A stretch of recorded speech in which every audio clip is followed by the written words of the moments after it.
Bonjour à tous et bienvenue dans ce webinaire Actualité juridique en assurance de personnes.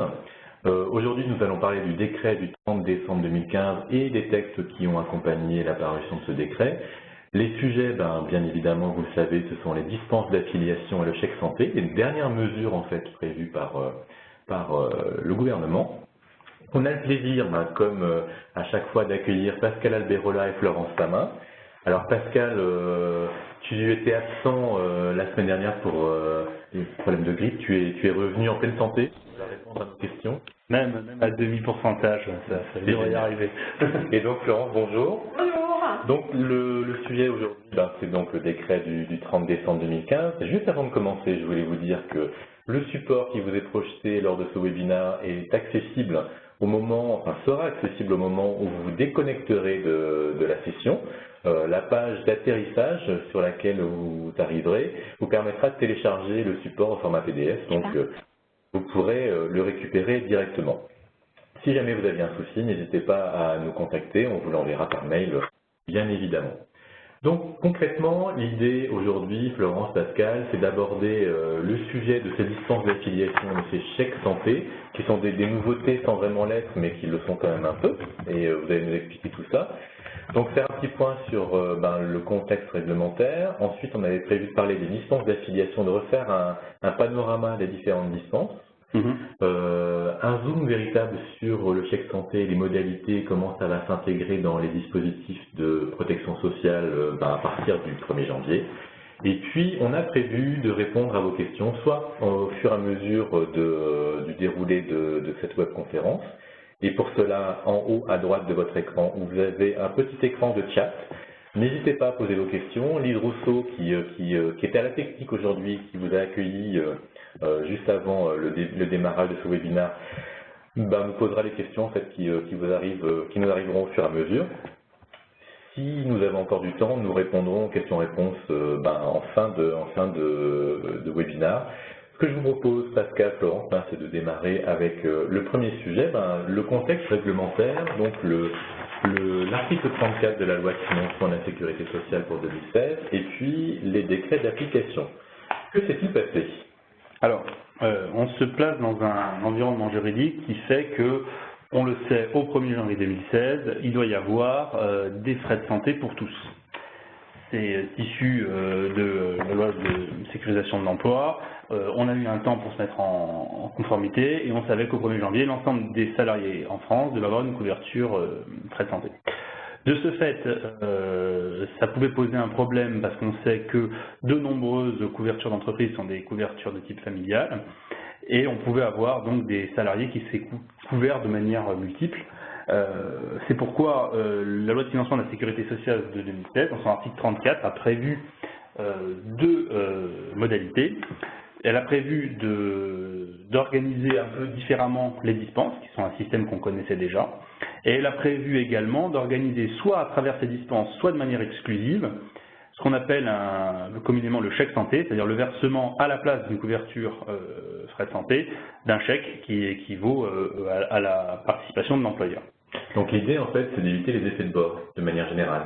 C'est ça, ça pouvait poser problématique d'avoir des couvertures qui se superposent et des coûts, parce que, rappelons-le quand même, si les couvertures de frais de santé d'entreprise sont moins chères qu'une couverture qu'un salarié pourrait s'offrir tout seul s'il allait voir un assureur, parce qu'il y a un effet de groupe, et si elles sont également financées en partie par l'employeur au minimum à 50%, on le sait maintenant, c'est la participation minimale, il reste même 50% à la charge du salarié, et ces 50%, bien c'est une somme à retirer sur le salaire, donc ça pouvait poser problème à certains salariés, d'autant qu'ils bénéficiaient déjà de la couverture via leur conjoint. Donc c'est pourquoi on a prévu un système de dispense. Rappelons que les systèmes d'entreprise sont des systèmes dits collectifs et obligatoires. Que signifie collectif obligatoire? Ça signifie que le salarié n'a pas le choix, il doit cotiser. C'est pour ça qu'il y a des dispenses. La dispense n'est pas une condition d'accès, comme pourrait l'être par exemple la condition d'ancienneté, qui maintenant sont écartées des régimes. La dispense, c'est une faculté qui est offerte aux salariés. Donc ce n'est pas l'entreprise qui dit que tel type de salarié ne rentre pas dans ce régime, tous les salariés rentrent dans le régime, c'est le salarié qui décide s'il correspond bien de ne pas rentrer dans le régime. Et ça c'est important parce que le caractère obligatoire et collectif, c'est fondamental pour ça va regarder justement le respect de l'adhésion de tous les salariés à ce régime, et les dispenses en fait ne venant qu'excuser l'absence d'un salarié à l'adhésion. En fait, c'est ça. Exactement. Le bénéfice de l'exonération de charges sociales sur la participation patronale est conditionné au fait que le régime soit obligatoire et collectif. Alors concrètement, les deux aspects de ce nouveau corpus de texte, il y a d'un côté les cas de dispense, et ce qu'on identifie bien en fait, c'est ce que vous avez appelé les dispenses de droit. Voilà. C'est le premier sujet en fait. Tout à fait. Comme on l'a dit, les régimes sont collectifs obligatoires, mais on peut se dispenser si on décide de le faire. Cependant, c'est un système qui existe déjà. La dispense, ça existait déjà dans les régimes, ça existait en 2012 lorsqu'il y a eu le décret d'application du 9 janvier 2012 qui nous a permis d'avoir des catégories objectives, donc préciser le caractère collectif, mais également les parties obligatoires, il y avait des dispenses qui étaient possibles. C'était même déjà possible avant le décret. Depuis 2009 et les premières circulaires qui ont permis de régler les systèmes d'entreprise, ça date même de 2005. Tout ça, ça existait déjà, mais il y avait une nuance, c'est que la dispense n'était pas d'office. C'est-à-dire que pour qu'une dispense puisse être applicable et puisse être opposable à l'employeur, il fallait que l'acte de mise en place le prévoie. On rappelle qu'un régime de frais de santé, c'est à la fois un contrat signé entre l'entreprise et l'assureur, mais aussi un engagement social qui peut prendre la forme d'un accord collectif ou d'une décision unilatérale ou même d'un référendum, et cette fois-ci qui engage l'employeur envers ses salariés. Et c'est dans cet engagement social qu'on pouvait prévoir des dispenses. On disait, je vais faire un régime obligatoire, mais certaines catégories de personnel qui correspondent à des définitions très précises prévues par les décrets pourront, s'ils le souhaitent, se dispenser. Et il y avait toute une liste de dispenses, et l'employeur ou les partenaires sociaux, lorsque c'était un accord, choisissaient de mettre telle ou telle dispense. Là, maintenant, la nouveauté, c'est que, au-delà même de ces dispenses qui étaient prévues dans ces actes, il y a des dispenses qui viennent de droit. Exactement. Sans qu'elles soient forcément inscrites dans les actes existants. Même pas forcément, c'est qu'elles s'appliquent même si elles ne sont pas. Enfin, elles s'appliquent peu importe qu'elles figurent ou pas dans l'acte juridique. C'est la nouveauté. Exactement, parce que le décret de 2012 rappelait bien expressément que pour appliquer un cas de dispense, il fallait obligatoirement qu'il soit dans l'acte juridique, donc c'est vraiment un changement par rapport à ce qu'on connaissait jusqu'alors. Mais avec toujours un point, c'est que la dispense est possible, mais elle est toujours à l'initiative du salarié. Tout à fait, ça ne change pas par contre. Et on doit s'en justifier. Alors que, si on bénéficie d'une dispense, il faut donc correspondre quand même aux critères prévus par la dispense, et en règle générale, il faut une attestation parce qu'il y a toujours une condition. On étudiera tout à l'heure les conditions. Et là, dans les textes, il est bien expliqué d'ailleurs le type de justificatif que l'entreprise doit produire en cas de contrôle pour justifier de l'utilisation pas de la dispense. C'est bien ça, hein? Oui, parce que le décret, lui, n'en parle pas, parce que jusqu'à présent, on ne parlait que du décret, mais ce décret qui est sorti le 30 décembre est accompagné d'une circulaire qui n'est pas vraiment une circulaire, en fait, qui est une lettre de la direction de la sécurité sociale, une lettre question-réponse, et qui, parmi ces questions-réponses, prévoit justement la forme que peut prendre l'attestation de dispense. Et on le verra tout à l'heure, c'est pas anodin, parce qu'il y a une nouveauté sur cette forme d'attestation. Alors le deuxième sujet, c'est le chèque santé. Alors concrètement, ça veut dire qu'on va faire des chèques pour payer sa santé? Non, pas vraiment, on va pas faire de chèque. On a eu la question, mais non, ce n'est pas un vrai chèque en tant que tel à régler. Ah, c'est dommage. C'est dommage, ça aurait pu être sympathique, mais non. C'est un nouveau dispositif en fait qui est là pour compléter celui prévu par les cas de dispense, qui permet en fait aux salariés, certains salariés, en fait, de ne pas rentrer dans le régime collectif et obligatoire, mais pour autant de bénéficier tout de même de la participation de leur employeur au régime. Et donc, en fait, ça permet à ces salariés-là de financer, en fait, ou d'avoir une aide pour financer leur propre contrat individuel responsable. Alors, c'est important, ça veut dire que ce n'est pas une excuse avec on vous paye pour être exonéré du régime de l'entreprise. C'est un financement. C'est un financement pour lequel il faudra justifier qu'on a bien un contrat par ailleurs.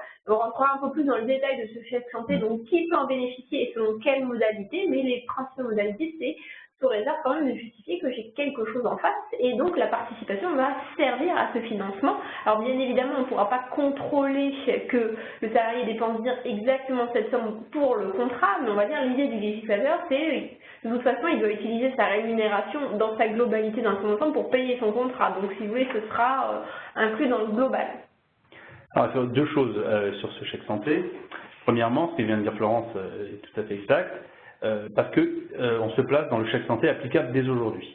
Et dans le chèque santé applicable dès aujourd'hui, on est dans une logique, je me dispense d'adhérer au régime, parce que je correspond à certains critères qu'on verra tout à l'heure, et en échange, on me donne la possibilité, si je remplis, si je suis couvert par ailleurs, etc., d'avoir ce versement santé.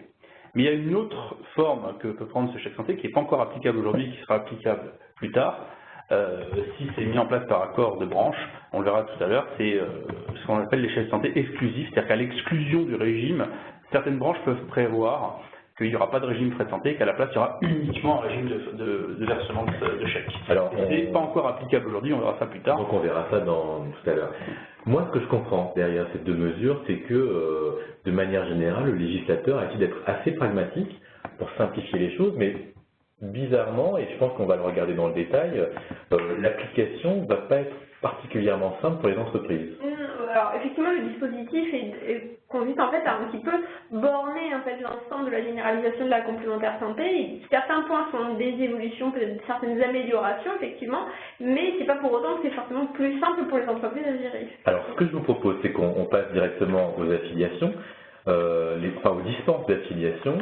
Vous avez fait un travail en fait pour nous de rectification des dispenses d'affiliation et en commençant par les nouvelles ou pas dispenses de droit. Et il y a 5 cas qu'on voit les unes derrière les autres et en fait vous nous avez indiqué le type de justificatif et parfois certaines conditions, certains éléments qui accompagnent la dispense.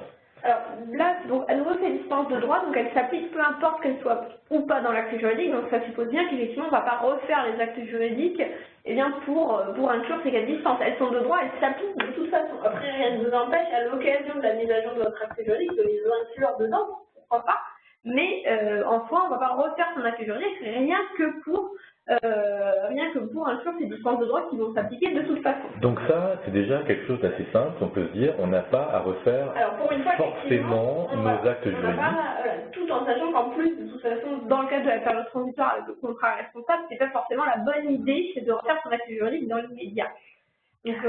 Alors, on ne va pas effectivement refaire ni sa DU ni son accord pour intégrer les dispenses de droit, puisqu'elles sont de droit. Pour autant, premier point qu'on n'a pas traité, il n'y a pas d'obligation de communication qui pèse sur l'employeur vis-à-vis de cette dispense de droit. Une question qu'on nous a déjà posée, est-ce que moi, employeur, je suis obligé de dire à un salarié « Ouh, il y a une dispense de droit » alors qu'avant, il n'y en avait pas. Oui. Il n'y a pas d'obligation de faire cet acte de communication. Cependant, nous pensons que, premièrement, même s'il n'y a pas d'obligation de communication, il faut quand même donner l'information si on pose la question, il ne faut pas mentir. Et deuxièmement, il faut à un moment donné organiser quand même cette communication, même à minima. Et nous, on pense que dans les actes futurs, dès lors qu'on sera amené à modifier nos actes pour une raison X ou Y ou à mettre en place un régime, nous, on intégrera, en tout cas chez Grâce à Voix, dans nos modèles, on intégrera les dispenses de droit dans la DIE pour qu'elles apparaissent quelque part et qu'elles soient lisibles et qu'elles soient claires pour tout le monde. Mais ça ne veut pas dire que pour les actes qui sont en cours et pour lesquels il n'y a pas besoin de faire de modification, on va expressément faire cette modification. Donc c'est plus une bonne pratique qui a vocation à ouvrir l'information auprès des salariés qu'une obligation réglementaire qui nous obligerait à revoir fondamentalement tous nos actes. Oui. Alors le premier cas... c'est un cas, on va l'écarter de suite, c'est un cas qui existait déjà. Il n'est pas apporté par le décret, mais c'est un cas à part, c'est un cas légal, c'est celui de l'article 11 de la loi E20. La loi E20, on dit E20, c'est la loi du 30 décembre 1989, c'est une loi qui indiquait que si le régime était mis en place par décision unilatérale, comme son nom l'indique, donc une décision prise seule par l'employeur, et qu'il y avait malgré tout une participation du salarié, les salariés déjà présents pouvaient refuser d'adhérer. Donc ça, c'est clairement quand on crée un régime. Si on le transforme, si on le modifie, ça ne s'applique pas. En droit du travail, on pourrait se poser la question, par rapport aux URSSAF, ça ne s'applique plus. Les URSSAF ont été clairs, ça ne s'applique qu'au moment de la mise en place du régime. Sauf à ce qu'on est, après c'est une question de bonne pratique aussi, si on fait un bouleversement total du régime et qu'on a fait une espèce de manœuvre pour piéger les salariés, on pourrait imaginer que l'article 11 s'applique à nouveau. Je m'explique, vous mettez en place un régime avec une participation employeur à 90%, tout le monde adhère parce qu'on se dit c'est génial, l'employeur participe à 90%, comme c'est une décision unilatérale, vous pouvez la changer unilatéralement, 6 mois plus tard vous changez les règles et vous redescendez à 50%. certains salariés pourraient trouver que c'est une manipulation en fait. Le contrat n'est plus le même. Ben, voilà. Parce que là, c'est vraiment très important. Mais sauf à ce que ce soit caricatural comme ça, l'article 11 de la loi E20 ne s'applique qu'au moment de la mise en place. Le justificatif, un simple refus écrit de l'assuré. Oui. Il suffit de dire je refuse de. En fait, ça ne concerne que les salariés déjà présents au moment de la mise en place. Ils indiquent je suis déjà présent au moment de la mise en place du régime, je refuse d'y adhérer au titre de l'article 11 de la loi E20. Point. Moi, concrètement, employeur, je conserve ce refus d'adhésion. Voilà. Qui m'est produit une seule fois au moment de la mise en place et qui a vocation à durer de manière indéterminée. Voilà. Deuxième cas, les salariés qui sont couverts par ailleurs à titre individuel pour les frais de santé. Alors là, on rentre dans les nouveaux cas. D'accord. Il se trouve, si vous connaissez déjà les dispenses, vous allez reconnaître ce qu'on appelle ces nouvelles dispenses de droit. En fait, on les connaissait déjà, mais on a même pensé que c'était exactement les mêmes pendant un moment, mais en fait, c'est pas exactement les mêmes, elles sont très proches de ce qu'on connaissait déjà. Et ce système était déjà prévu, sauf que maintenant, il est dit de droit. Ça concerne qui? Ça concerne les salariés qui, au moment de leur embauche, par exemple, se retrouvent donc avec l'obligation d'adhérer à un régime obligatoire d'entreprise, sauf que, comme auparavant ils étaient peut-être au chômage, ils avaient pris la décision de prendre une couverture dite individuelle, ils étaient couverts eux-mêmes. Et donc là, ils vont se retrouver couverts 2 fois.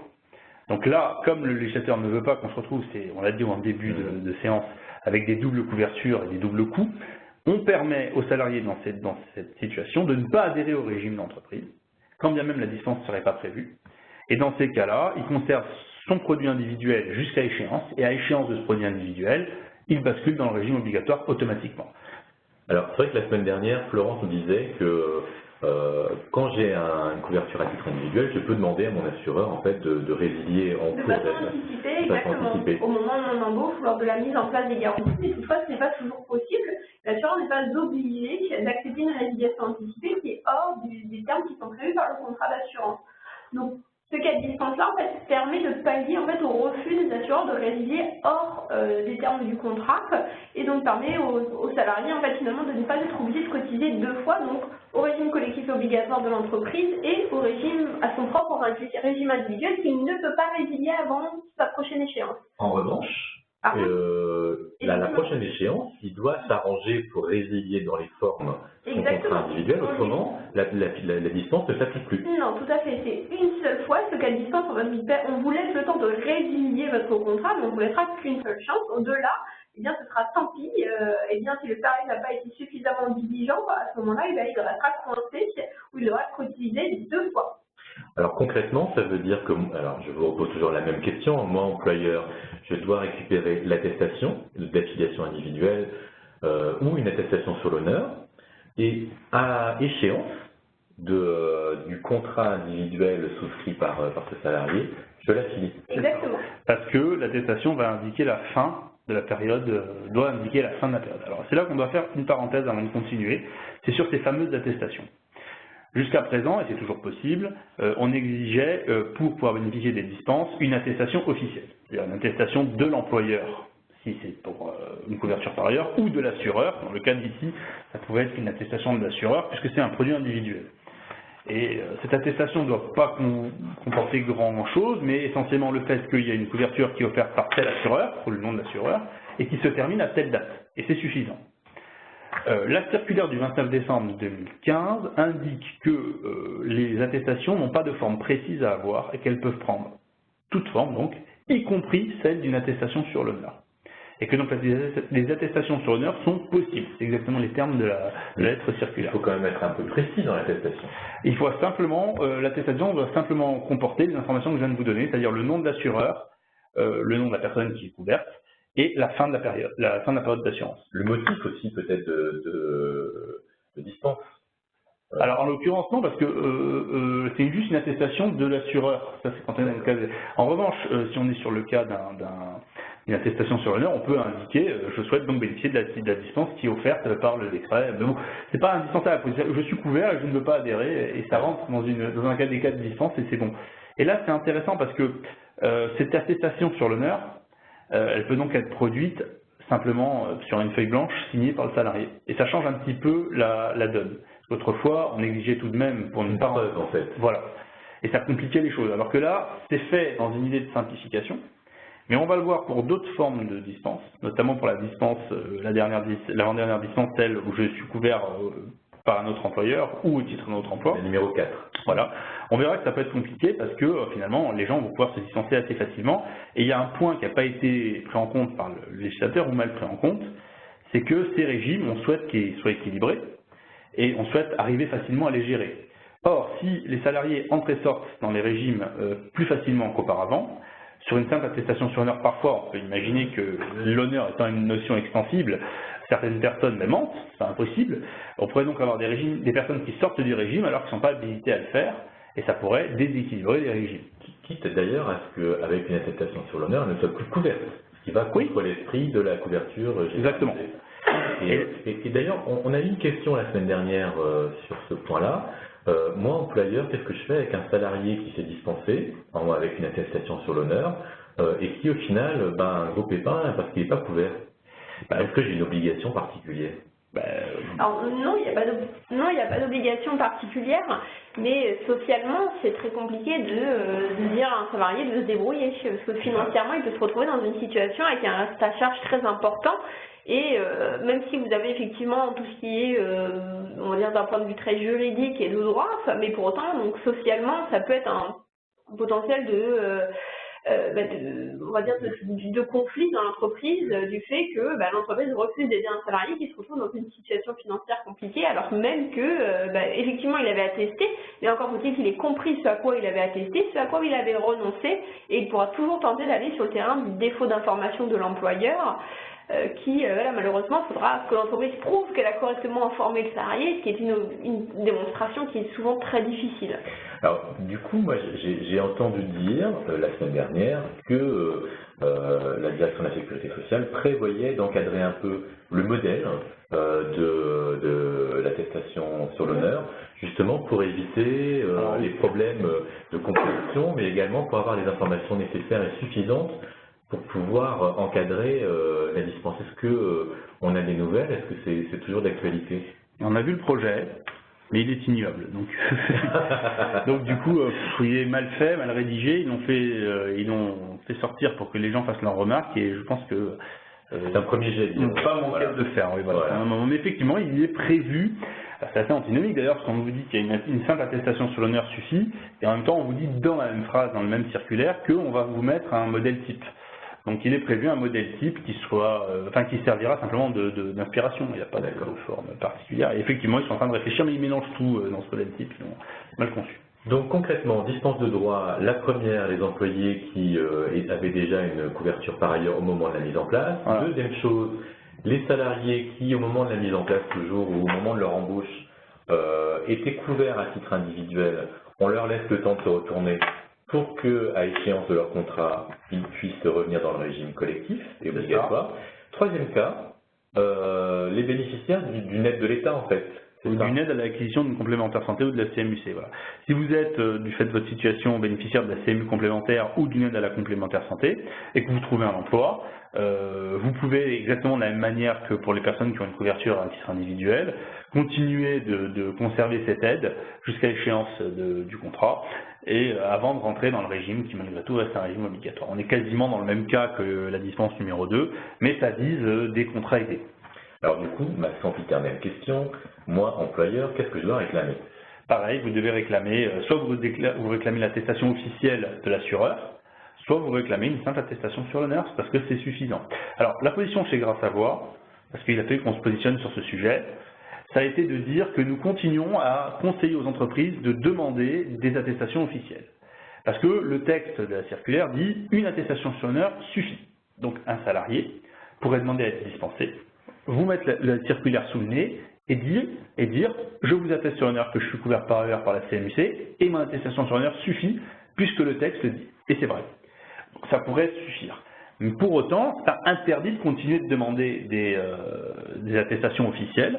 Et nous, on pense que c'est bien de continuer de les demander parce que ça permet de s'assurer qu'on est vraiment dans les bons cas, parce qu'on peut se retrouver soit avec des salariés qui vous mentent, soit avec des salariés qui ne maîtrisent pas ce qu'ils sont en train de faire, et qui, le jour où ils ont un problème, comme on l'a vu tout à l'heure, seront bien embêtés. Et là, on peut être sûr que le rapport du pot de fer au pot de terre fera qu'on finira toujours par donner tort à l'employeur, quand bien même ce n'était pas lui qui a voulu que le salarié se trouve dans cette situation. Donc du coup, nous, on dit continuer de demander des attestations officielles si le salarié se met à hurler en disant une attestation sur l'honneur suffit, je l'ai eu dans voici. Voici par les heures de réglementation, mais pourquoi pas? Alors, s'il continue à hurler, je pense qu'il faut rester ferme et dire, pas de problème, je veux quand même mon attestation officielle. Pourquoi? Parce que vous vous retrouvez d'abord avec un risque qui est purement prud'homal. Ce n'est pas un risque URSSAF, la forme de l'attestation n'intéresse pas franchement les URSSAF. C'est un risque prud'homal. Risque prud'homal ne veut pas dire que c'est pas grave, c'est grave. Mais quelle est la nature de ce risque? Un salarié refuse de vous donner une attestation qu'il est en droit d'avoir, qu'en fait qu'il a très facilement puisqu'il est censé être couvert. Et donc il va vous faire un procès pour vous dire j'exige que l'attestation sur l'honneur soit suffisante, alors qu'en fait il suffit qu'il demande l'attestation pour l'avoir. Rien ne l'empêche de l'avoir. En fait l'accusation est assez vide au final. Exactement. Voilà. Donc, et va pas très loin, et va certainement concerner qui? La personne qui va s'arc-bouter sur l'attestation sur l'honneur, très probablement une personne qui en fait n'est pas en droit de bénéficier de cette dispense. Très probablement, peut-être pas certainement, il y aura peut-être des gens qui vont s'amuser juste pour le principe, mais globalement, je pense que dans la masse, la plupart des gens qui hurleront quand on leur demandera une vraie attestation seront probablement des gens qui en fait ne seront pas en mesure de produire cette attestation. Donc finalement, le risque est assez réduit et permet à l'entreprise de continuer de contrôler ces dispenses et ces entrées et sorties du régime. Donc notre recommandation continue à demander les documents les plus complets au final. Tout à fait, tout en sachant que l'attestation sur l'honneur est suffisante. Alors le quatrième cas, c'est celui qui a fait couler le plus de salive, et pas d'encre, notamment au détour du terme au titre d'un autre emploi. Oui, on a eu un petit peu peur, parce que, alors, d'abord de quelle dispense s'agit-il? Il s'agit de la dispense la plus commune. C'est je ne veux pas rentrer dans le régime parce que je suis couvert par ailleurs par un régime du même type. On parle là de quel régime? On parlera des régimes obligatoires d'entreprise, des régimes type loi Moidelin qui concernent les travailleurs non salariés, des régimes de la fonction publique et territoriale, qui sont des régimes qui ne sont pas obligatoires mais qui sont de même nature, des régimes d'employeurs pour leurs entre guillemets salariés, là ils ne sont pas salariés, puisque ce sont des fonctionnaires, et puis des régimes du système gazier, enfin tout ça, on connaissait déjà ces... Et Alsace-Moselle. Et de l'Alsace-Moselle, tout à fait, parce que l'Alsace-Moselle, comme vous le savez, ou que vous ne le savez pas d'ailleurs, il y a un régime obligatoire la sécurité sociale de base qui est supérieur au régime national, et qui fait qu'on peut considérer que c'est suffisant. Et que donc du coup on avait pensé que c'était une forme de dispense si on était en mesure de démontrer qu'on était couvert par le régime de l'Alsace-Moselle. Alors c'est couverture collective de même nature, donc tu l'as bien dit. Alors il y a un petit astérisque qui est en bas du tableau où vous retrouvez la liste des contrats qui sont concernés, que Pascal a énuméré. Et c'est le terme au titre d'un autre emploi qui est important. Pourquoi? Parce qu'on parle bien de quelqu'un qui serait capable de démontrer qu'il est couvert par ailleurs, mais par une couverture qui vient d'un autre emploi, soit lui-même, parce qu'il est multi-employeur, soit l'emploi de son conjoint, qui aurait une couverture famille de type obligatoire. Donc au titre de mes fonctions d'ayant droit, par exemple. Exactement. Et c'est ce qui était précisé derrière. Alors pourquoi c'est important? On le verra plus tard, dans les choses, je pourrais en parler maintenant, mais c'est un peu long. Tu pourrais nous en parler, alors ça intéresse. En parlons-en. Pourquoi c'est important? Parce que comme vous le savez, avec les contrats responsables, et pour l'Alsace-Moselle également, c'est important. Avec les contrats responsables, il y a tout un système qui disait que vous pouvez avoir un socle responsable, donc avec tous les avantages fiscaux et sociaux, et créer une surcomplémentaire, qui soit un autre contrat, et qui pouvait être obligatoire s'il était mis en place par accord collectif, par exemple, et qui, lui, n'était pas responsable, mais sans polluer le socle. Par exemple, j'en profite de ce type de structure, qui permettait notamment d'améliorer de manière, dans le régime obligatoire mais non responsable, tout ce qui était lié au dépassement d'honoraires sur l'hôpital, qui peut être parfois très très important. Et donc beaucoup d'entreprises ont fait ce choix en fait de créer un compartiment complémentaire obligatoire. Exactement.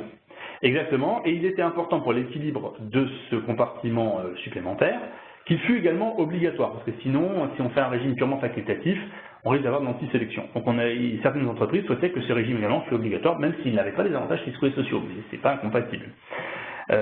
Problème, dispense de droit. Si vous n'avez pas prévu de dispense parce que vous souhaitez que tous les gens qui ont adhéré au socle puissent adhérer au régime surcomplémentaire, vous dites dans ces cas-là, je ne pas de dispense. Si vous avez donc prévu que le socle soit obligatoire, eh bien, les dispenses de droit s'appliquent également pour cette partie. Donc, vous vouliez avoir des gens qui peuvent se dispenser. Et là où on était le plus inquiet, c'était que se dispenser, malgré tout, il faut amener une preuve qu'on a une couverture. On a vu CMUC, individuel, etc. Mais donc la quatrième dispense, c'était couvert par ailleurs par un régime obligatoire. Et donc je peux tout à fait dire, je ne veux pas du régime surcomplémentaire, parce que je suis couvert par ailleurs par un régime obligatoire, celui de ma base, le socle en fait.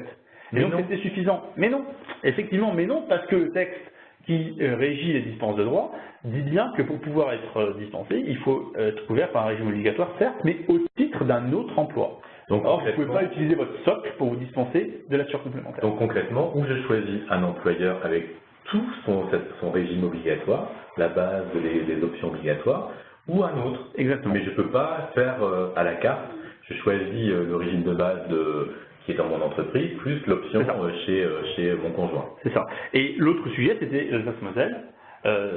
Certains employeurs pouvaient ne pas... Enfin, on sait que certains... Alors, je vais revenir dessus parce que là, on est en train de parler de dispense de droit. Mais la couverture par ailleurs, tout ça, c'est des dispenses qui pouvaient être possibles si elles étaient prévues dans le régime, et c'est toujours le cas. Pour autant, donc on avait certains employeurs mosellans qui souhaitaient que le moins de personnes possible rentrent dans leur régime, et on pouvait se dispenser en prévoyant la dispense « je suis couvert par ailleurs au titre du régime Alsace-Moselle », et les gens ne rentraient pas dans le régime obligatoire. Mais pour d'autres personnes, ce n'était pas intéressant. D'autres personnes, mosellanes également, pouvaient décider que non, elles voulaient un maximum de personnes dans leur régime. Et là, elles avaient une crainte, c'est que cette dispense de droit s'applique à elles. Et ce n'est pas le cas. Cette dispense de droit à Alsace-Moselle, comme on vient de le voir, ne s'applique qu'au titre d'un autre emploi. Donc pour pouvoir ne pas rentrer dans le régime alors qu'il n'y a aucune dispense de prévue, il faut donc pouvoir démontrer qu'on est couvert par le régime Alsace-Moselle, certes, mais au titre de notre emploi, donc soit parce qu'on est multi-employeur, soit parce qu'on est ayant droit d'une personne qui est également bénéficiaire du régime Alsace-Moselle, et là c'est bon. Alors c'est important parce que ça permet encore aux entreprises de choisir.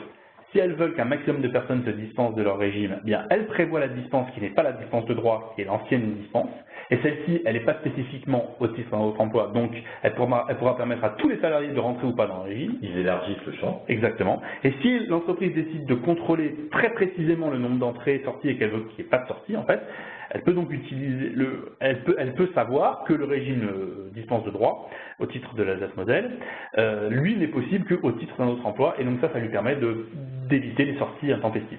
Donc là, un justificatif, simplement l'attestation annuelle sur l'honneur, parce que là, important, attestation à réclamer chaque année au moment de la reconduction du contrat, ou alors l'attestation officielle de l'assureur ou de l'employeur selon les cas de figure. Exactement. Cinquième cas, qui est aussi assez intéressant, qui est nouveau, je crois. Tout à fait. Il a été, en fait, c'est vraiment la grande nouveauté de ce décret, donc du 30 décembre 2015, qui est la création, en fait, d'un cas de dispense pour en tant que salarié titulaire d'un CDD ou d'un contrat de mission dont la durée de couverture collective et obligatoire est inférieure à 3 mois et qui justifie d'un contrat santé responsable par ailleurs.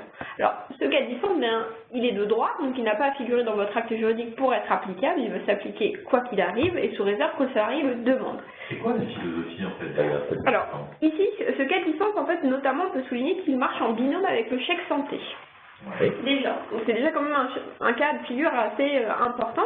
Ça permet notamment, peu importe ce qui figure au sein de votre acte juridique, de permettre à certains salariés qui ont des CDD ou des contrats de très courte durée de sortir, même pas de sortir, mais même pas de ne rentrer dans le régime du tout, et de conserver par exemple leur couverture par ailleurs, dont ils disposent, du moment qu'elle est responsable. Là, il n'y a pas de critères particuliers, c'est juste un contrat santé responsable par ailleurs, quel qu'il soit, et ça leur permettra de ne pas rentrer dans le régime. Et ça évitera pour les salariés à ce moment-là d'éviter de rentrer, de sortir de différents régimes d'entreprise lorsqu'ils enchaînent des CDD, et ça permettra également pour les entreprises, à contrario, d'éviter d'avoir à rentrer et sortir ces personnes. Alors, il y avait un sujet un peu ambigu, c'était la manière dont c'était formulé. Exactement. On ne parlait pas du contrat d'une durée inférieure à 3 mois, on parlait de la couverture collective obligatoire inférieure à 3 mois. Alors, il faut bien faire attention effectivement dans la formulation de ce cas même de dispense qui est un petit peu alambiqué et sur lequel on peut se tenter être tenté de se dire que c'est les CDD inférieurs à 3 mois. Eh bien non. Non, ce serait évidemment trop facile. Évidemment. Donc, on a dit, attention, ce sont les CDD, donc, ou contrats de mission, qui permettent aux salariés de bénéficier, dans le cadre de l'entreprise où ils effectuent leur CDD, d'une durée de couverture collective et obligatoire inférieure à 3 mois. Inférieure strictement d'ailleurs à 3 mois. Strictement inférieure. Alors, à quoi ça correspond, en fait, ou quel cas de figure pourrait qu'on rentrer Eh bien, tout simplement, on va dire, le cas de figure, par exemple, j'ai un CDD de 2 mois qui n'est pas renouvelé, je fais un accroissement ou je remplace quelqu'un d'absent, peu importe. Mon CDD est de 2 mois tout rond, pile poil, eh bien, j'aurais effectivement, dans l'entreprise, si j'avais adhéré au régime, 2 mois de couverture. Voilà, on n'inclut pas la durée de la portabilité pour le calcul de cette durée de couverture, hein, attention. Donc là, j'aurai 2 mois de CDD, donc 2 mois de couverture dans l'entreprise. Je suis susceptible de rentrer dans ce cas de dispense et donc de ne pas adhérer au régime, mais sous réserve que je démontre que j'ai un contrat responsable par ailleurs. Donc ça, c'est plutôt simple. Ça, c'est plutôt simple. Mais se pose le cas de figure, évidemment, où on comprend en fait pourquoi le législateur a un petit peu formulé ça de façon un peu alambiquée, c'est que lorsque vous avez un contrat, par exemple, un contrat de travail de 2 mois et demi, exemple, eh bien certaines entreprises peuvent avoir choisi de ne pas proratiser leur cotisation sur un mois entamé. C'est-à-dire qu'en fait, elles ont décidé que tout mois entamé est un mois DUF, et donc forcément que si vous avez 2 mois et demi de contrat de travail, eh bien on va vous demander 3 mois de cotisation finalement, et vous serez couvert 3 mois donc par voie de conséquence, mais pour autant votre CDD est quand même au moins de 3 mois. D'accord? Et donc ça veut dire que vous aurez un CDD inférieur à 3 mois, mais une durée de couverture de 3 mois. Et donc à ce moment-là, vous ne rentrez pas dans le cas de dispense parce que la couverture auquel vous pouvez prétendre dans le cadre de l'entreprise n'est pas inférieure à 3 mois, elle est de 3 mois. Donc ça veut dire que concrètement, j'ai un CDD de 2 mois et demi, mais je vais être inscrit, affilié pendant 3 mois en fait au régime de l'entreprise. Exactement. Alors ça c'est un exemple. Hein. Bien évidemment, il n'est pas obligatoire les entreprises peuvent choisir de proratiser les cotisations en fonction du temps de présence ou pas. Il n'y a pas d'obligation. Après, ça peut également se proratiser de fait si par exemple la cotisation elle est calculée sur la rémunération. Ça va se proratiser automatiquement. Alors une question qu'on nous a posée la semaine dernière, mais je la repose parce que la réponse est sûrement très intéressante. J'ai un premier CDD de 2 mois, oui. Et puis je remplis de 1 mois, 1 mois et demi, en tout cas plus d'1 mois. Alors, comment est-ce qu'on considère c'est par contrat ou c'est sur la durée de présence? Là, on vous parle bien de durée de couverture collective, on ne vous parle pas de CDD individuel, donc on va prendre la durée de couverture dans la globalité. Et mettons si j'avais un CDD de 1 mois et demi ou de 2 mois par exemple, qui me permettait d'ouvrir droit à ce cas de dispense-là, mettons j'avais un CDD d'1 mois, mais qui est renouvelé au moment de son renouvellement pour 2 mois. Donc je sais tout de suite, au moment de mon renouvellement, que je vais sortir de ce cas de figure. Donc à ce moment-là, on va se demander, est-ce que j'attends en fait, on va dire 2 mois ou presque juste avant la fin des 3 mois pour bénéficier de ce cas de dispense, et à ce moment-là je sortirai ou pas.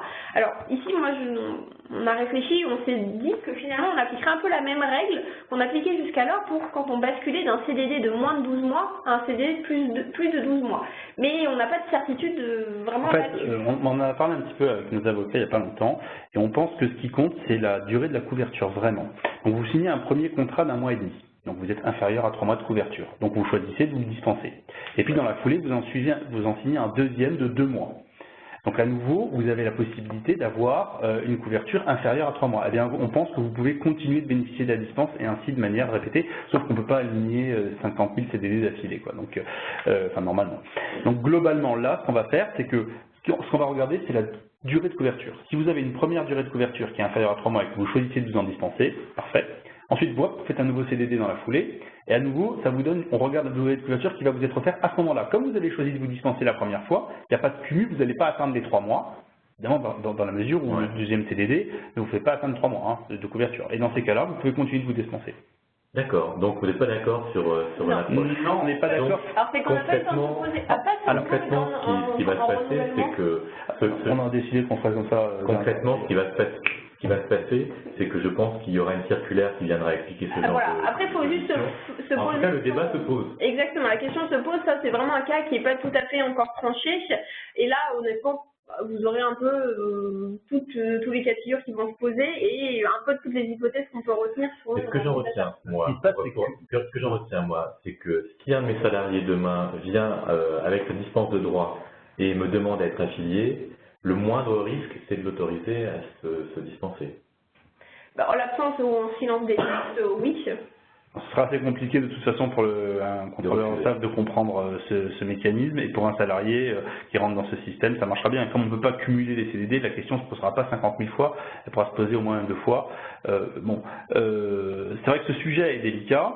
Moi j'étais malade la semaine dernière, donc on n'a pas pu se coordonner avec heureux de te retrouver, d'avoir fait le temps fait. Voilà, c'est ça, avec Florence, et donc c'est un sujet qu'a priori on pense pouvoir trancher dans ce sens, mais bon, ce qui ferait et que on regarderait vraiment la durée de couverture, parce que comme l'a dit Florence, c'est pas la durée du CDD qui compte, c'est la durée de couverture. Et dès lors que vous avez une durée de couverture qui est inférieure à 3 mois, vous pouvez choisir de vous dispenser.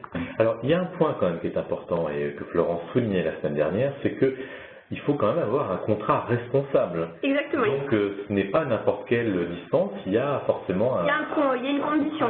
Effectivement, on s'est posé la question également, certains clients se sont demandé à quoi sert cette dispense finalement si j'ai aussi la dispense dans mon acte juridique CDD de moins de 12 mois. En fait, ce cas de dispense-là, on va l'utiliser finalement en pratique uniquement pour les salariés qui veulent bénéficier du chèque santé, puisqu'il est compatible avec ce cas de dispense-là. Oui, parce que on l'a dit tout à l'heure, les anciennes dispenses, celles qui doivent être prévues dans l'acte, sont toujours possibles. Et une de ces dispenses, c'est j'ai un CDD de moins de 12 mois. Et quand j'ai un CDD de moins de 12 mois, j'ai même pas besoin de me justifier. Donc, ça permet d'éviter les problèmes. Alors que là, pour mon CDD, pour mon contrat dans la durée de couverture est inférieur à 3 mois, il faudra d'ailleurs que les législateurs pensent à faire des rédactions qui nous évitent de faire des phrases de 8 mètres de long, parce que c'est toujours compliqué après à expliquer. Donc, pour un salarié titulaire d'un CDD dont la durée de couverture collective est inférieure à 3 mois, il faut se justifier. C'est plus compliqué de se justifier que de ne pas se justifier. Bien, comme l'a dit Florence, la différence, c'est qu'avec cette couverture-là qui est d'abord de droit, on peut bénéficier du chèque santé, alors que pour CDD de moins de 12 mois, non. Alors, on reviendra sur le sujet du chèque santé plus en détail tout à l'heure. J'ai des questions. Vas-y, je t'en prie. Il y a des questions qui sont tombées dans notre téléscripteur. Donc, pour la dispense 4, ayant droit, couvert par ailleurs au titre d'un autre emploi, le régime doit-il être obligatoirement un régime famille si on est couvert en tant qu'ayant droit par une option facultative famille? Alors, la réponse, donc je comprends la question, ce qu'on est en train de nous demander, c'est je suis salarié, je veux bénéficier de la dispense de droit, et il se trouve que mon conjoint a une couverture famille dans son entreprise. Donc je vais dire je suis couvert au titre de notre emploi, celui de mon conjoint, par une couverture famille. Notre point de vue est que pour que cette dispense soit opposable à l'employeur, il faut que la couverture famille du conjoint soit une couverture de nature obligatoire, pas facultative. D'accord? Autre précision, le moment où on peut demander cette dispense, c'est important. On a dit tout à l'heure, on n'en a vu que 2 de moments. C'est au moment de l'embauche et au moment de la mise en place du régime. Oui. Ça, c'est vrai. Mais il y a aussi un autre moment, c'est au moment où on est en possibilité de bénéficier de la dispense. Typiquement, si je viens de me marier et que je ne suis pas embauché nouvellement et que le régime n'est pas mis en place, mais tout d'un coup, je me marie, et donc je commets cette erreur, et donc mon épouse a un régime santé-famille obligatoire, à ce moment-là, je suis en droit de demander la dispense. Mais théoriquement, je ne suis pas en droit de demander la dispense 6 mois ou 9 mois après. Parce que je dois faire la demande au moment où je suis en état de le faire, au moment où ce nouveau droit de dispense m'est offert, pas à tout moment. Dans la pratique, ça va être compliqué parce que l'employeur qui reçoit la dispense ne va pas contrôler que ça va être compliqué. L'employeur a bien affilié la personne. Oui, d'autant qu'on a dit qu'une simple attestation sur l'honneur est suffisante. Donc, par ailleurs, le régime de mon conjoint pourrait tout d'un coup devenir famille obligatoire, alors que jusqu'à présent, il n'était qu'isolé. Est-ce que, en tant qu'employeur, j'ai une obligation d'investiguer sur justement la nature de la couverture qui est alléguée pour se dispenser? Non, il n'y a aucune obligation sur la vérification même de l'attestation sur l'honneur ou de son contenu. Il n'y a pas d'obligation de quoi que ce soit.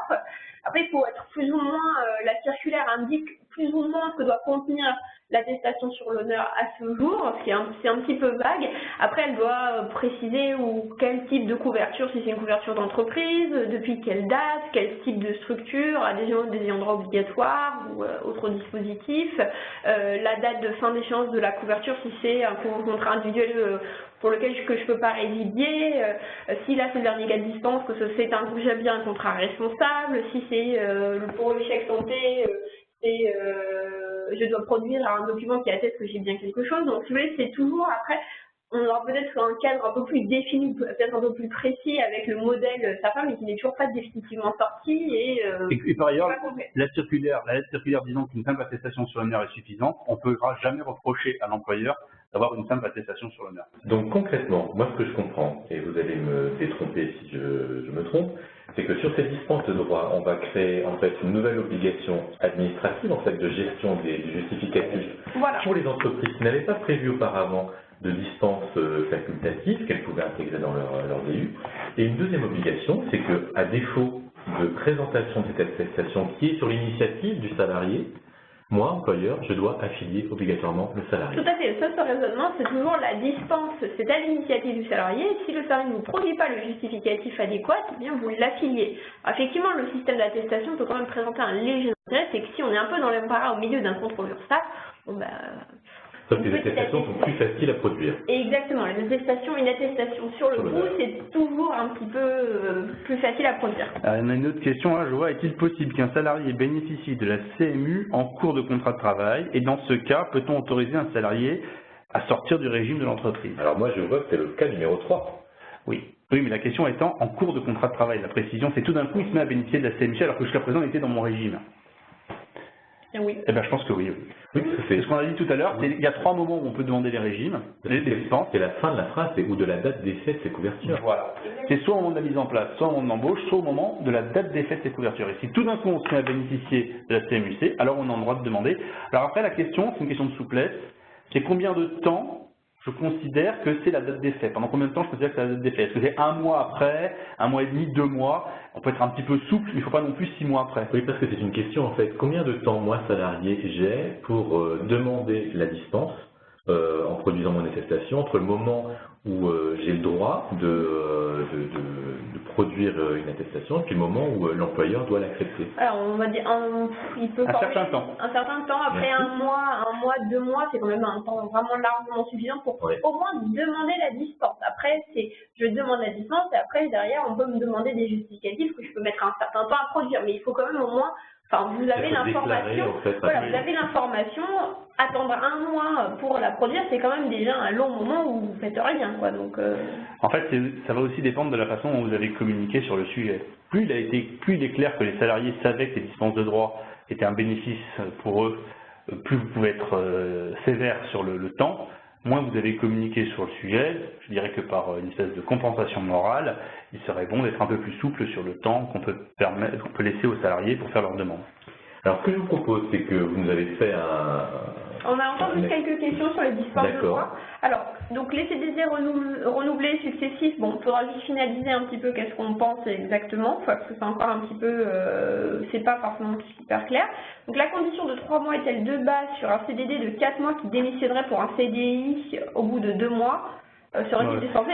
Non, la question ne se pose pas, parce que ce n'est pas la durée du CDD qui compte, c'est la durée de couverture dont vous pouvez bénéficier au moment où vous signez votre contrat. Là, si vous signez un contrat de 4 mois, vous avez droit donc à une couverture supérieure à 3 mois, et le fait que vous ne terminez pas votre CDD n'a pas d'impact. Il fallait adhérer d'entrée. Voilà. Et pareil, si un salarié dispensé change d'avis entre 2 CDD, doit-on couvrir dès le début de son premier CDD de façon rétroactive? Non, il change d'avis, on le couvrira à partir du moment où il ne demande plus le chèque santé. Mais honnêtement, en pratique, ça me semble assez exceptionnel comme cas de figure, puisque ça supposerait qu'il résilie par ailleurs son propre contrat. Très bien. On en a fini avec les premières questions sur les dispenses de droit. Vous nous avez proposé en fait un deuxième balayage sur en fait les dispenses qui existaient auparavant, qui étaient donc acceptées. Et il y a 2 volets. Là, on voit la partie avec justificatif, et puis on verra derrière la partie sans justificatif. Voilà, ça ce sont les cas de dispense qui existaient jusqu'à maintenant. Donc, sont possibles. Qui sont toujours possibles. Ce sont les anciens cas de dispense qui existaient jusqu'à maintenant. Ce sont ceux qui sont fait référence dans la circulaire, dans la question-réponse numéro 2. C'est les autres cas de dispense qui doivent être prévus obligatoirement dans l'acte juridique pour être applicables. Donc, c'est le salarié qui travaille en couple dans la même entreprise, les salariés qui travaillent en couple dans la même entreprise, ils ont le choix d'adhérer ensemble ou pas au régime et donc de se dispenser l'un l'autre. Donc ça, c'est toujours à prévoir expressément dans son acte juridique. Et vous avez également le cas des salariés apprentis titulaires en CDD d'une durée supérieure ou égale à 12 mois. Eux, donc, peuvent être dispensés sous réserve que ce soit prévu dans l'acte juridique et eux, sous réserve qu'ils produisent une attestation d'une couverture individuelle par ailleurs. Donc, pour rappel, hein, les premières dispenses de droit, le salarié peut demander à son employeur de les appliquer.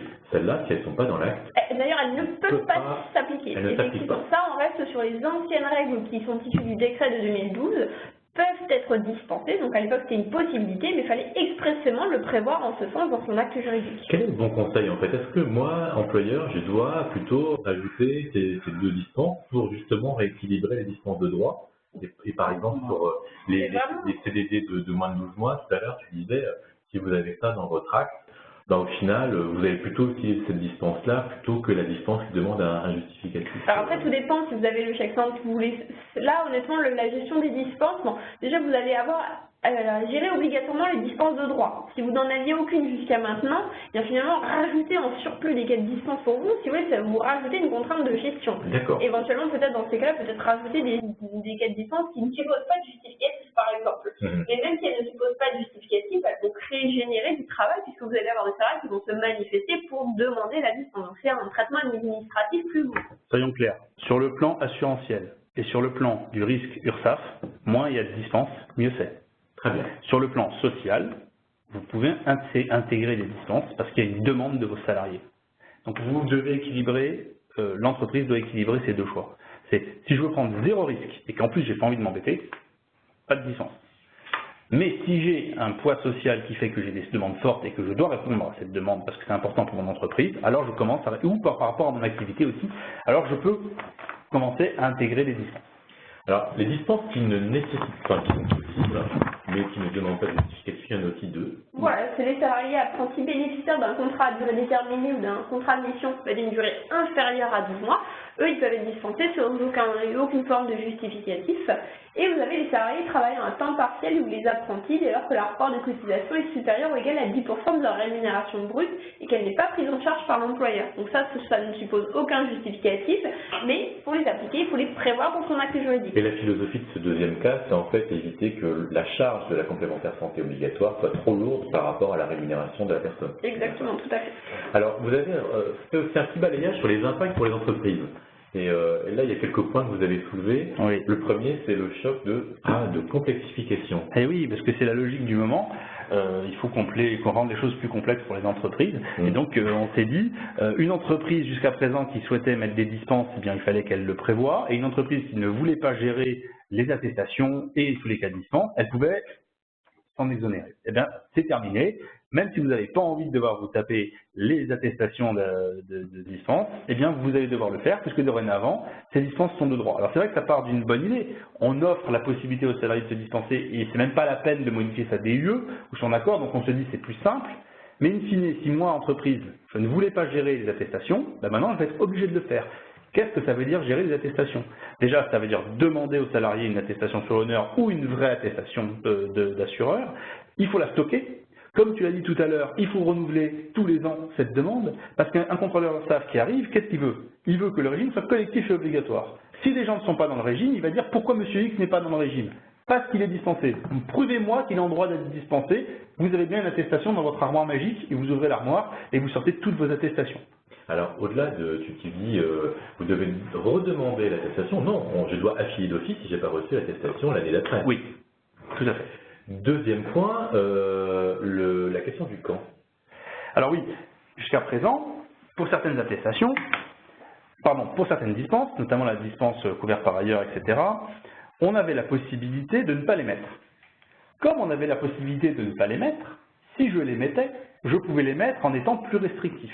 Je m'explique, le fameux adage qui peut le plus, peut le moins, me permettait de prendre la dispense telle qu'elle était prévue dans le régime, dans le décret, pardon, mais de la rendre un peu plus sévère, c'est-à-dire de ne la permettre qu'au moment de l'embauche. Parce que le décret du 9 janvier 2012 qui prévoit ces fameuses dispenses qui doivent être inscrites dans l'acte pour être opposable, il ne met pas de restriction quant au temps. On peut en bénéficier à tout moment. Ce qui inquiétait un peu les entreprises et les assureurs, parce que les entrées-sorties, c'est pas très bon pour l'équilibre du régime. Donc nous, ce qu'on faisait, c'est qu'on disait, vous pouvez mettre ces dispenses, mais vous allez rajouter au moment de l'embauche, et ce sera opposable qu'au moment de l'embauche. Qu'au départ. Qu'au départ. Après, c'est terminé, c'est trop tard. Et effectivement, c'est pas du tout ce que dit le texte, donc on pouvait nous le reprocher, sauf que le texte nous disait que j'avais le droit de ne pas le mettre. Donc on pouvait tout à fait dire, comme je pourrais ne rien mettre du tout, vous n'allez pas me reprocher de l'avoir mis en rajoutant une condition. C'est plus favorable. Parce que c'est plus favorable. Et bien désormais, entre guillemets, c'est presque fini ce système. Je dis presque parce que, on a vu tout à l'heure, il y a une petite différence avec ce haut titre d'un autre emploi. C'est presque fini puisque de toute façon, ces dispenses sont de droit et celles-là, je ne peux pas les amender. Et donc elles seront bien opposables dans les 3 temps, c'est-à-dire au moment de l'embauche, au moment de la mise en place ou à la date d'effet des garanties. Alors, le troisième point, c'est l'attestation sur l'honneur. Moi, je trouve que c'est une super idée et vous dites que c'est pas forcément vrai. Et comme on a vu tout à l'heure, le salarié peut tout à fait attester de ce qu'il veut, que ce soit à tort, en toute connaissance de cause, ou pas. D'ailleurs, ils peuvent tout à fait attester quelque chose en n'ayant pas vraiment forcément compris, puisque, à nouveau, la réglementation, elle est devenue tellement compliquée que finalement, se retrouver en disant « Ah oui, alors il faut l'adhésion des ayants droit à titre obligatoire », mais qu'est-ce que c'est exactement? D'ailleurs, vous verrez que ayant droit, c'est quoi exactement? Est-ce que c'est obligatoire, pas obligatoire? C'est déjà un petit peu nébuleux. Oui, mais si je suis couvert, mais pas à titre obligatoire, comment je sais? Je comprends pas la différence entre moi et mon époux, c'est un petit peu complexe. Donc, le salarié peut tout à fait attester ou pas, tout en sachant que depuis que la participation de l'employeur en plus est fiscalisée, finalement, beaucoup de salariés ne veulent pas payer 2 fois des impôts, même quitte à être bien couvert. Et puis surtout, le fait que ce soit une simple attestation sur l'honneur va faire qu'on pourrait avoir plus de candidats à la dispense. Et donc, il va falloir gérer toutes ces attestations, les stocker. Et ça, c'est le point numéro 4. Parce que alors non, je voulais juste revenir, avant de terminer, il y a quand même un point, entre guillemets, de facilitation pour l'entreprise sur l'attestation sur l'honneur. On l'a dit rapidement tout à l'heure, Florence l'a dit, c'est qu'en cas de contrôle inopiné dans votre entreprise, des URSSAF, et que vous détectez qu'il y a 10 salariés qui ne sont pas dans le régime, parce que probablement ils ont voulu être dispensés, enfin probablement, ou peut-être que vous avez oublié, on ne sait pas, eh bien là, comme vous n'avez plus besoin de demander une attestation officielle d'assureur, ça peut être assez facile sur un coin de table de vite fait signer une attestation sur l'honneur, comme quoi ces 10 personnes ont bien une couverture par ailleurs, elles y attestent. Et donc comme ça, vous évitez un redressement en face. Donc ça peut être, c'est pas tout à fait dans les clous, mais ça peut être une façon rapide d'éviter une catastrophe. Sous réserve que les gens soient encore dans l'entreprise, ce qui est souvent le problème, c'est qu'ils n'y sont plus. Alors, l'équilibre des régimes, ça c'est le vrai sujet, parce que on peut avoir une fuite en fait des adhérents. Ah oui. Et c'est le problème, c'est que jusqu'à présent on pouvait contrôler son régime en ne mettant aucune dispense, mais on ne contrôle plus rien maintenant puisque les dispenses sont de droit, donc on peut se retrouver avec des personnes, en général c'est souvent les personnes qui équilibrent elles-mêmes le régime parce qu'elles consomment peu et du coup elles ne voient pas l'intérêt de rester, elles s'en vont. Et donc toute la logique de la mutualisation obligatoire pourrait s'effondrer. Bon, je ne suis pas spécialement pessimiste non plus parce que je ne pense pas qu'il y ait une énorme fuite, mais ça pourrait remettre en cause l'équilibre des régimes. Oui. Cinquième point, on en a parlé d'ailleurs, c'est le terme autre emploi qui nous sauve. Et ça, c'est toute la finesse du législateur qu'on doit louer cette fois, et d'avoir rajouté ce petit morceau de texte, et notamment dans nos histoires de surcomplémentaires. Et oui, comme on dit souvent, la clairvoyance des juges et le discret hommage que le législateur leur rend. Et il faut que les juges soient très précis pour bien comprendre les textes. Et bien là, ce mot « autre emploi » nous permet de nous sortir d'un mauvais pas concernant nos surcomplémentaires et concernant l'Alsace-Moselle, si c'est la volonté de l'entreprise d'éviter les sorties intempestives du régime. Comme on l'a dit tout à l'heure, attention, retenons bien parce que c'est pas évident, nous on n'a pas compris tout de suite. Ces dispenses de droit, elles sont opposables et elles ont l'air d'être exactement les mêmes de celles qu'on connaissait déjà, notamment couvertes par ailleurs au titre par un autre régime obligatoire. Mais ce n'est pas exactement les mêmes, puisque la différence, c'est bien ce mot au titre d'un autre emploi. Ce qui fait que moi, employeur, je peux choisir, si j'ai envie d'ouvrir le cas de dispense, de le prévoir et donc d'enlever au titre d'un autre emploi, et dans ces cas-là, je me réfère aux anciennes dispenses, ou je n'ai pas envie, donc je dis rien, je ne prévois pas la dispense, malgré tout, elle m'est opposable, parce qu'elle est de droit, mais cette fois-ci, elle m'est opposable avec le terme autre emploi, qui permet que les gens, que l'entreprise qui aurait prévu un système avec socle plus surcomplémentaire ne voit pas sa surcomplémentaire se vider, puisque tout le monde refuse d'y adhérer, puisqu'on a déjà une couverture socle, qui est bien une couverture obligatoire, donc non, ça ne marche pas, on l'a dit tout à l'heure, ça ne marche que si c'est au titre d'un autre emploi. Et vous avez également le fait aussi de la différence et de les moments.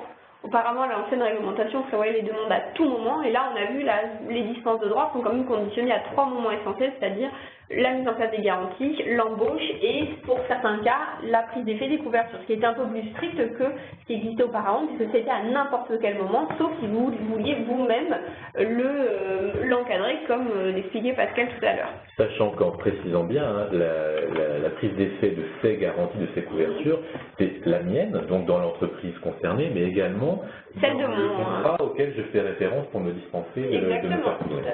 Et puis le 6e point, en fait, c'est l'Alsace modèle. C'est exactement la même chose Là, que pour les choses complémentaires. Voilà, donc on a fait le tour du coup des distances d'affiliation. Ce que je vous propose, on est très en retard, il nous reste encore 1 minute, mais on va essayer d'aller vite. Le chèque santé. Alors le chèque santé, comment ça fonctionne? À quoi ça sert? Alors, on a vu que ça fonctionnait en binôme avec le cas de dispense d'adhésion de tout à l'heure, c'est-à-dire les salariés titulaires d'un CDD ou d'un contrat de mission dont la durée de couverture collective est inférieure à 3 mois et qui justifie d'un contrat frais de santé responsable par ailleurs.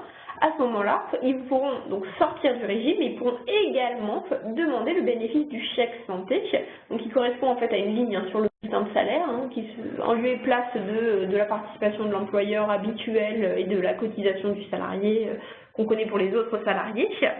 Et vous avez des conditions supplémentaires à respecter, c'est-à-dire que ce dispositif, on peut accorder le chèque santé uniquement si on ne bénéficie pas déjà d'une aide par ailleurs.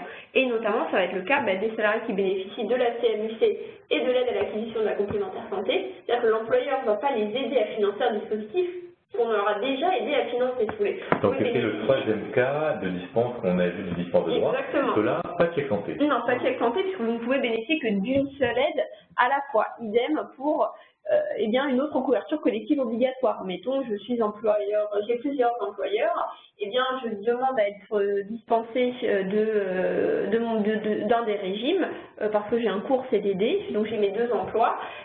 L'autre, je vais demander j'ai un contrat responsable par ailleurs, celui de mon autre entreprise, mais c'est pas compatible puisque je suis déjà aidé par le financement de mon employeur par ailleurs. Donc là, on évacue le 4e cas. Exactement. Et il nous reste le 5e. Et le 5e, c'est une couverture donnant lieu à une participation financière d'une collectivité publique, c'est-à-dire que je suis bénéficiaire, mettons par le biais de mon conjoint, par exemple, d'un contrat qui est financé par l'État, qui est fonction publique, peu importe.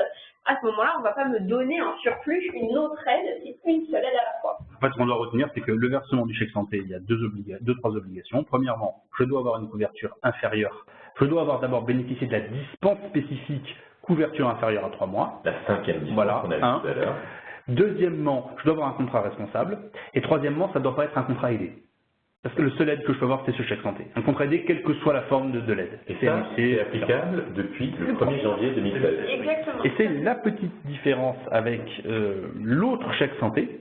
Ça c'est le même, mais l'autre façon de bénéficier du chèque santé, c'est le chèque santé qui n'est donc plus le chèque santé dispense.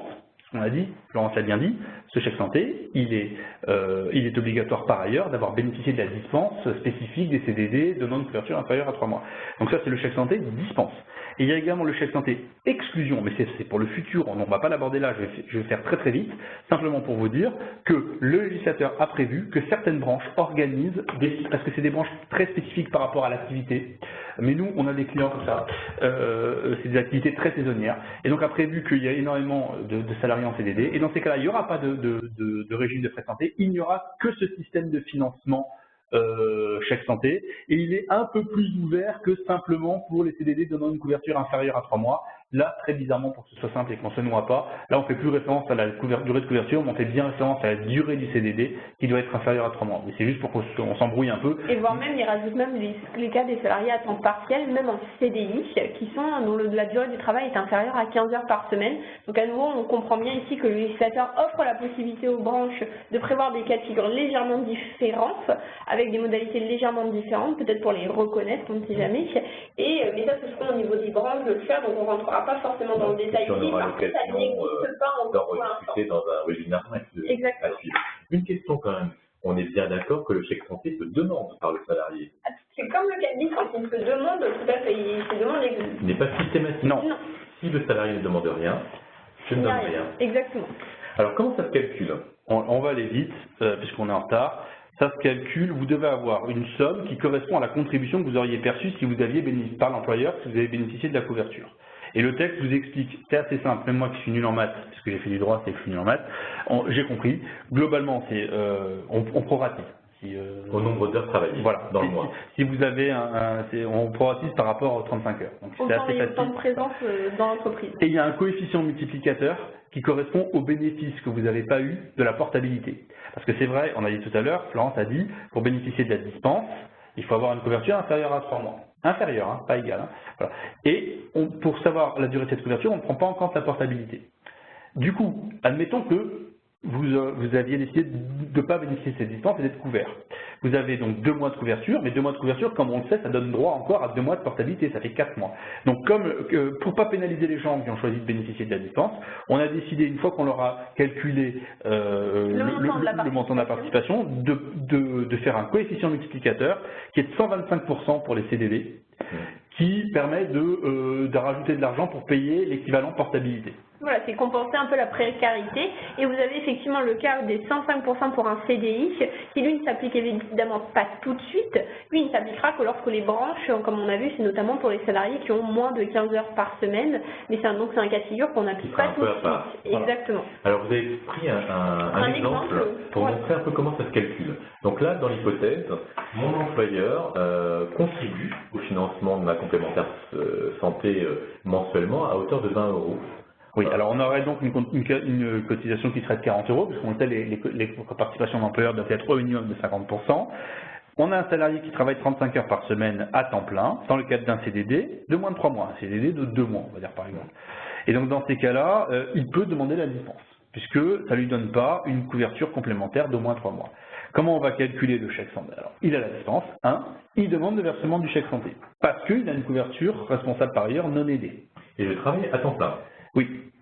Et donc dans ces cas-là, qu'est-ce qu'on va faire? On va prendre le montant de référence qui est de 20 €, on va lui appliquer le coefficient de majoration 125%, ce qui donne un total de 25 €, donc on va lui verser une somme de 25 €. Voilà, parce que là, il a bien travaillé 100% de son temps et il a fait un mois complet. Et comme il va faire par exemple 2 mois de CDD, on lui versera donc 20 € majorés de ce coefficient de portabilité, donc 25 € au lieu de 20 normalement, et 25 € à nouveau sur le deuxième mois. Bon, là, c'est très simple parce qu'on a pris une participation forfaitaire. Ça peut être plus compliqué que ça quand même. Si j'avais travaillé à mi-temps, on aurait divisé la somme par 2. On aurait proratisé, en fait, dans le calcul, on voit bien qu'il y a le montant de la contribution de l'employeur à multiplier par le nombre d'heures que le salarié va faire, en fonction, est-ce que c'est plus ou moins 151,67 qui représente donc 35 heures de travail sur un mois, et que l'on va diviser en gros par un mois de travail, au cas où le salarié, en gros, il n'a pas fait un mois de travail. Socialement, en termes de charges, c'est exactement le même traitement. Voilà, au moins, ça, c'est vraiment une mesure de simplicité qui est, on va dire, vraiment une louable. Exactement. Le chèque santé, il a exactement le même traitement social et fiscal que la participation de l'employeur au régime de frais de santé pour les autres salariés. Donc là, vous n'aurez aucune différence, c'est-à-dire que c'est le même traitement, donc c'est CSG, CRDS, forfait social et imposable sur le revenu du salarié, ce qui notamment permet aussi de répondre à la question, qu'est-ce que je fais si mon salarié, finalement, il récupère plus sur l'année que le montant de son contrat? Est-ce qu'il sera forcément incité à récupérer énormément d'argent? Non, puisque finalement il va quand même exploser son revenu imposable, ce qui n'est pas forcément une excellente idée. Et puis le prorata temporis viendra certainement équilibrer la somme qui m'est traversée. Exactement. Je crois que nous sommes arrivés et d'ailleurs merci beaucoup, à la fin de ce webinaire. Il nous reste encore quelques questions, et d'ailleurs quelques questions importantes. Ce que je propose, Pascal, c'est que tu prennes le temps de nous les poser, puis d'y répondre. Alors, la première question, c'est les conditions d'ancienneté prévues pour une convention collective pour adhérer à une mutuelle sont-elles encore valables? Alors, ce qui m'embête, c'est prévu par une convention collective. Bon, globalement, les conditions d'ancienneté, sur le plan des URSSAF, elles ne sont pas interdites. Mais sur le plan du droit du travail, par rapport à l'obligation panier de soins minimum pour tous au 1er janvier 2016, on a dit on ne veut plus voir de conditions d'ancienneté. Et c'est une des raisons d'ailleurs pour laquelle prospère le chèque santé, c'est que justement l'idée du chèque santé, c'est que les entreprises qui avaient décidé de prévoir des conditions d'ancienneté pour ne pas avoir à gérer justement ces entrées et sorties de travailleurs très saisonniers, dorénavant, elles ne peuvent plus le faire, parce qu'il n'y a plus de conditions d'ancienneté. Donc c'est pour ça qu'on a mis à la place ce système de chèque santé et de dispense pour des couvertures inférieures à 3 mois, etc. C'est comme ça permet de régler ce problème. Donc a priori, non, les conditions d'ancienneté, nous en tout cas, on propose de ne plus les appliquer. Autre question? Dans le cadre d'une DU mise en place au 1er janvier 2016, le cas des dispenses numéro 2 peut-il être appliqué? Alors, le cas de dispense numéro 2, c'est... On va revenir rapidement sur Le salarié couvert à titre individuel. Oui, dans le cadre d'une DU qui serait mise en place au 1er janvier, donc oui. dans le cadre d'une mise en place, on peut tout à fait appliquer le cas de dispense d'une couverture individuelle. Oui, parce que c'est la date d'effet de cette couverture. Et surtout, c'est la date de mise en place. La date de mise en place, exactement. Pour un CDD d'une journée, doit-on proposer obligatoirement la mutuelle au salarié? Ben oui. Mais oui, donc on espère qu'il s'en dispensera, parce que c'est plus intéressant c'est plus long de s'affilier pour une journée qu'autre chose. Donc on espère qu'il s'en dispensera. À la place, il pourra avoir le chèque santé, mais qui sera calculé au prorata temporis. Est-ce que je peux demander à demander la dispense? Non. Non. Il veut être couvert, il sera couvert. Il peut être couvert, par exemple, s'il a envie d'une bonne couverture, mais imaginons que ce soit un système non proratisé, ça peut lui coûter plus cher que sa journée de travail, que le gain de sa journée de travail. Sauf s'il est très bien payé, possible aussi. Il reste des questions? Oui, tout à fait. Oui. On a une demande de précision sur les attestations sur l'honneur. Doit-on les renouveler tous les ans? Oui, puisque c'est une couverture d'assurance, donc elle se renouvelle tous les ans. Ça dépend des cas en fait. Hein. Il faut bien regarder certaines. Alors, certaines n'interviennent qu'une fois. Voilà, sauf article 11 et le cas de figure du suicide couvert par l'un, puisque ça c'est une licence qui ne joue qu'une seule fois. Après l'attestation employeur conjoint, si le contrat du conjoint est une mutuelle obligatoire, familiale obligatoire, peut-on dispenser nos salariés sur présentation de l'attestation? Oui, tout à fait. Là, on a bien la couverture obligatoire. Je suis couvert par ailleurs en tant qu'ayant droit au titre du régime de mon conjoint. Oui, il n'y a pas de difficulté là-dessus. Et si le salarié atteste en ce sens, de façon assez précise, oui, il n'y a pas de... Là où on va avoir des problèmes, c'est quand la rédaction sera imprécise. On va dire, par exemple, je le vois souvent passer, j'atteste, alors même dans une vraie attestation d'assureur, hein, je suis l'assureur X et j'atteste que l'entreprise Y couvre bien les salariés et les ayants droit. Point. Et là, on ne précise pas si c'est également à titre obligatoire. On peut même couvre bien obligatoirement les salariés, virgule, et les ayants droit. Alors pour les salariés, j'ai pas de doute, c'est obligatoire, mais est-ce que c'est aussi obligatoire pour les ayants droit? On a l'entreprise, ou même une attestation d'entreprise qui indique que monsieur machin est couvert à titre obligatoire dans le cadre du régime mis en place au sein de l'entreprise. Cette couverture s'étend aux ayants droit. Point. On a souvent ça. Alors, en fait, c'est suffisant pour dispenser le salarié, puisqu'on vous dit qu'une simple attestation sur l'honneur suffit dès lors qu'on a la date des faits et le nom de l'assureur. Donc, c'est suffisant. Après, à vous, si vous voulez être plus strict, d'exiger que soit bien précisé que la couverture des ayants droit soit également obligatoire. Parce qu'on le sait, un régime peut être obligatoire uniquement pour les salariés et facultatif pour la famille. Alors, normalement, c'est pas bon pour bénéficier de la dispense. Sauf que, quand on vous dit qu'une simple attestation est suffisante, c'est à vous de décider si vous voulez être plus royaliste que le roi. Si vous voulez être très strict parce que vous voulez pas que les gens sortent, vous demandez que l'attestation indique bien que c'est obligatoire même pour la famille, mais comme on peut avoir une simple attestation sur l'honneur, après tout il peut dire ouais c'est bon j'atteste, et voilà. Ou alors vous exigez l'attestation de l'assureur et qu'elle précise, c'est l'entreprise qui décide. Très sincèrement, on ne reprochera jamais à l'entreprise d'avoir faire bénéficier de la dispense parce que le texte pouvait laisser entendre que la couverture était familiale obligatoire sans le dire très expressément. Il n'y aura pas de redressement pour ça. Ensuite, le salarié dispensé, car couvert par le contrat de son conjoint, est-il éligible au chèque santé? Eh bien, non, puisqu'on ne peut pas bénéficier de deux aides en même temps. Le chèque santé n'est pas compatible, par exemple, avec la couverture collective obligatoire, par ailleurs, en tant qu'ayant droit. Puisqu'elle est financée en partie par un employeur, donc c'est une couverture aidée. C'est déjà une aide. Chèque santé n'est versé que si c'est pour une couverture non aidée. Très bien, je crois qu'on était arrivé au bout des questions. Alors non, on a une, par exemple, la circulaire question-réponse 7 rappelle l'exigence de 50% de participation, mais la question-réponse dit que l'URSSAF ne contrôle pas le niveau de cette participation. N'y a-t-il pas une incohérence? Alors la circulaire, en fait, ici, elle est juste venue préciser que, effectivement, c'est bien 50% de la cotisation temps isolée que famille. C'est une précision plus qu'autre chose, mais elle vous rappelle bien expressément dans la question-réponse numéro 1 qu'en gros, contrôler les 50%, c'est pas son problème. Oui, c'est ce que dit la circulaire, c'est juste une problématique prud'homale et c'est pas un contrôle URSSAF. Alors oui, il y a une incohérence, mais c'est pas la première. Très bien, alors c'était la dernière question. Merci en tout cas de votre attention. Donc c'était la dernière session de ce webinaire sur les dispenses de droit et le chèque santé. Bien évidemment, si vous avez encore des questions, n'hésitez pas à revenir vers vos chargés de clientèle qui sont à votre disposition pour discuter de ces sujets. Pascal et Florence sont de toute façon jamais très loin pour vous accompagner si vous avez un sujet un peu épineux sur vos textes et puis la manière d'appliquer les dispenses. Je vous rappelle que le support que nous venons de vous présenter sera téléchargeable tout de suite dès que vous allez vous déconnecter de cette session. Et je me fais l'écho de mes collègues pour vous remercier de votre attention et vous souhaiter bon appétit. Et merci à tous, bonne journée, à bientôt pour le prochain webinaire qui aura lieu, je pense, à la fin du deuxième trimestre. Pascal, Florence, un dernier mot ou... Peut-être, je ne sais pas la date encore. On verra de quoi on parlera. Je pense qu'il y aurait de quoi faire. Comme d'habitude, on sera encore en train de se bagarrer avec un texte sorti au dernier moment. Il n'est pas en français. Et voilà. C'est la joie de chacun. Tout à fait. Merci en tout cas, merci à Livre qui nous a accompagnés sur la partie technique et qui a pu répondre à vos questions-réponses pendant tout le long de ce webinaire. Bonne fin de journée à tous, à bientôt et merci de votre attention. Au revoir. Au revoir. Au revoir.